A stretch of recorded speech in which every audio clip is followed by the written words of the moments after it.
Hello, hello, hello! I'm Matthew Horkey. And I'm Shireen Tan. Together we are Exotic Wine Travel. We've spent the last 3 years traveling around the world writing and speaking about unique and exciting wines. Our journey has taken us to both lesser known and established wine regions. In 2016, we came to Croatia for the first time. We fell in love with the country and the wines, prompting us to write the book Cracking Croatian Wine, a visitor-friendly guide. Now we're at it again. We're going to retour the country and bring our book to life. We aim to take you deep into the Croatian food and wine scene. So sit back, relax, and join us as we go Cracking Croatian Wine. If you're planning on visiting Slavonia, chances are that you'll have to come through Zagreb. The Tresnjavka market isn't as scenic as the Dolac market, but it's a lot less touristy. We're here to pick up our favorite Burek from Burek Mira. When we stay in Zagreb, we frequent this stand. Burek is the favorite snack in this part of the world. It consists of a phyllo dough wrapped around cheese, meat, or fruit, baked to perfection. It's usually baked into a pie shape and then cut into slices. The cheese version from Burek Mira is our favorite. So good. Everything's perfect about this burek. Look! 5 wiggles! Our favorite place for coffee in Zagreb is across the street. Teneo Coffee is owned by a half German, half Croat named Christian. They're one of the few shops in Zagreb that do a French press and cold brew coffee. We need the caffeine because tonight we're going to have a food marathon. We're eating at Dubravkin, one of the top restaurants in the country. The restaurant also happens to have one of the best wine lists in Croatia. Dubravkin sits in a quiet location above downtown Zagreb. We've been here several times and always walk away impressed. I'm excited. Please inside. Tihomir Perisic is the head sommelier, and tonight he's arranged a 12-course meal for us paired with wine. Let's get this party started. Croatian crab, where we mix with homemade mayonnaise and the herbs. This is cuttlefish chips. Herring is really superb. It's strange because initially I like this Sauvignon Blanc because it's kind of green up, but not really all into this botanical, high aromatic kind of Sauvignon Blanc. It brings out the asparagus in the wine, and it gives it an extended, lovely long finish to the wine. Our server Valentino keeps the courses coming, while Tihomir explains a little of his philosophy when it comes to guests. To pour foreign wines to our people and Croatian wines to visitors. The deep-fried scampi paired with an orange wine called Super Slav from our friend Krunoslav Sontacchi shows strong. This is a super pairing because it really gives a mainframe, a big mid palate to the wine. And I was afraid that it's going to be a little bit of this bitter finish because of the celery in the dish. None at all. The finish is really clean, fresh. It's like tasting green peas straight out from the blender. Then the risotto comes. Love a good macerated Malvasia. Would go out? You think it would go out? Savory. This is the best traditional squid ink risotto that I've had in Croatia. Monkfish. It's prepared in the olive oil. In the top is punk choy, Jerusalem artichokes cream, korab, and sherry tomato cream. I like it when they're able to take such a simple, neutral flavored ingredient, but they do it so well. They show cooking technique in the final product, and they give a twist of flavor to it. It's late and the place is hopping, but we still have more to eat. It's a young potato prepared in the duck fat. It's cooked in the duck fat, and asparagus. Okay. What kind of pig you said it is again? Wreck Slavonian. There, look at this glistening white fat. What do you think about the pig? Healthy pig. Healthy free-range pig. Tihomir has put together quite the wine list. complete with a big selection of champagne and other goodies from inside and outside Croatia. Let's start eating the dessert. A little makvan de jura paired with cheese, and we are stuffed to the gills.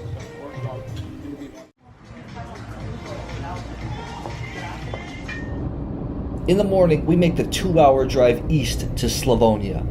Most wine geeks know about Slavonian oak. Many don't realize that Slavonia is actually a wine region in Croatia with a long history of wine production. The Cistercian monks established a cellar in Kutjevo during the 13th century, and it still produces wine today. Graševina, also known as Welsh Riesling or Italian Riesling, is the main grape in Kutjevo. There's even a Graševina square in the center of town. We're here to visit a friend and a fabulous small producer called Sontacchi. Krunoslav Sontacchi and his brother Antun run a small guest house and winery located on Graševina Square. We've been here before, but this is the first time that we're visiting Krunoslav's vineyards. Sontacchi does produce a juicy white from Graševina, but Krunoslav has made waves with his reds from Cabernet Franc and Pinot Noir. Kutjevo is recognized by French monks at 13th century, so they knew what they are doing, and the tradition goes back 800 years ago. So I like Cabernet Franc in vineyard because I can grow it fully organically every season, every vintage. I think it found its home here in Slavonia. It's about Slavonia and Kutjevo, and nothing special about me. We return to the cellar and get ready for dinner. The Portuguese 2007. Really? Yes. The Sontacchi guest house is one of the few accommodation options in Kutjevo. It's even mentioned in Fodor's Guide to Croatia. Tonight, Antun is cooking us up a feast from Slavonian pork. Lots of food. Krunoslav cracks open an older bottle of his popular Pinot Noir for dinner. It's a hard-to-find bottling that's a huge hit amongst the Croat wine crowd. Pork back. And this is pork sausage. All local from the Zagreb. It's everything is local. Simple, but you cook it on the grill and the meat is fresh. It's just fiery, sweet, very nice. Tonight, we're also tasting older vintages of the Sontacchi Graševina, which takes Shireen by surprise. What do you think? It's really good. It has this nice gasoline smell, and then you get the varietal almond, sliced almond kind of smell on the nose as well. Because of the age, it gains a little bit of shoulder and weight and broadness. Yeah, it's very enjoyable. To me, it's still fresh wine style, lighter style, but with a lot of complexity. That is why Graševina is a national variety. In toughest year we get wine like this. Say hi. Breakfast is one of the best things about staying at Sontacchi Guest House. In the morning, we find fresh preserved meat called kulin at our table. Spicy. It's spicy and goes great with the other local produce, in addition to freshly baked cookies. After breakfast, we head to Enjingi Winery. Mr. Ivan Enjingi was the first to privately bottle wine in Croatia. Because of the quality of his wines, Mr. Enjingi had his own label during the socialist period of Yugoslavia, when private wineries were not legal. Ivan is over 80 years old, but still does most of the work in the cellar and the vineyard. He only has a few people helping him produce wine from over 50 hectares of vineyards, which are certified organic. He usually doesn't do wine visits with guests, so we're soaking up the opportunity to taste tank and barrel samples with him. Ivan designed the cellar himself, which holds barrels for his top wines named Venje. Both the Venje White and Venje Red are blends of 5 different grapes. After more tank sample tasting, Ivan warms up to us and invites us inside to taste a few archive wines. First up is a Riesling. Riesling from 1990. 28 years. What do you think? It's beautiful. And next is Mr. Enjingi's first Venje White from 1998. It won the Best of Show regional trophy at the Decanter World Wine Awards in 2008. This was perhaps the first Croatian wine in the modern era to receive such high recognition, and it's still showing well today. What? No, just... No. Now we must drink I need to sit down and relax.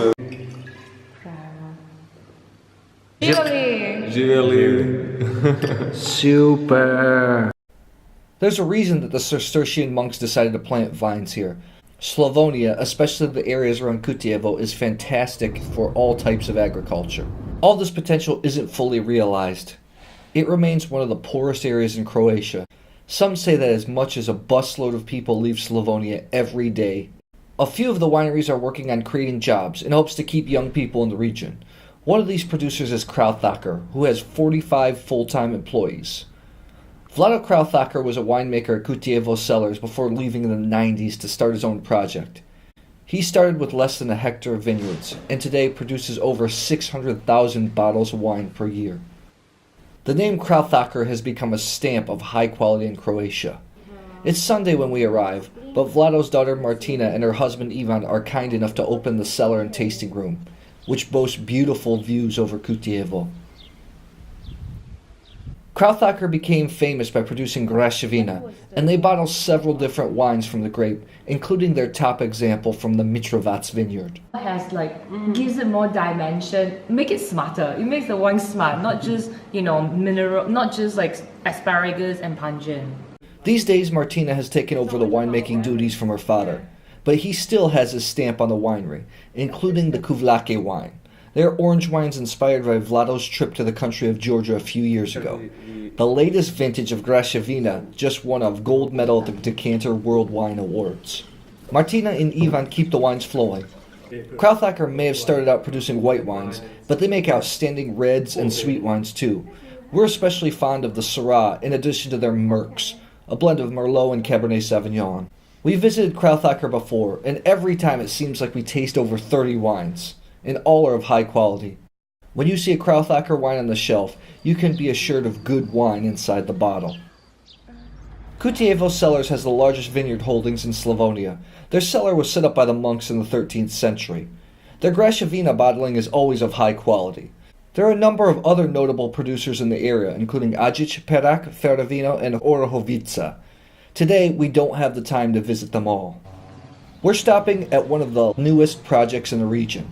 Businessman Josip Galić has just finished his brand new winery across the street from Kutjevo Cellars. It's a modern, sleek facility designed to bring jobs and tourists back to Slavonia. We think the interior looks like a spaceship. The building is a €4 million investment, and half of that went into the winemaking equipment. You won't find many facilities like this in Croatia. Galić produces squeaky clean wines from Graševina and other international varieties. Shireen is fond of the two new sparkling wines that are set to be released later this year. I think both wines, they have very good balance, good dosage, good acidity, nice fruit ripeness, flavors. The bubbles are quite vigorous and persistent. I mean, we didn't taste it for a long time, but in the mouth it's quite vigorous. And I like that because the bubbles are fine. It gives a certain lightness. This wine has marked all the points that a good champagne is about, or good sparkling is about. The structure, the lightness, the persistence, the energy in the mouth, and most importantly, balance. Every time we come to Slavonia, the trip is too short. Now, we have to move on to the Croatian uplands. In the next episode, we move more than 100 kilometers up north of Zagreb and visit the continental part of the country. Here, you will find several organic wine producers and an award-winning ice wine producer. In this episode, we also visit a wellness spa resort and spotlight excellent places to wine and dine. Wow. It's really good. If you would like to learn more about Croatia and Croatian wine, keep a lookout for our next episode and check out our book, Cracking Croatian Wine.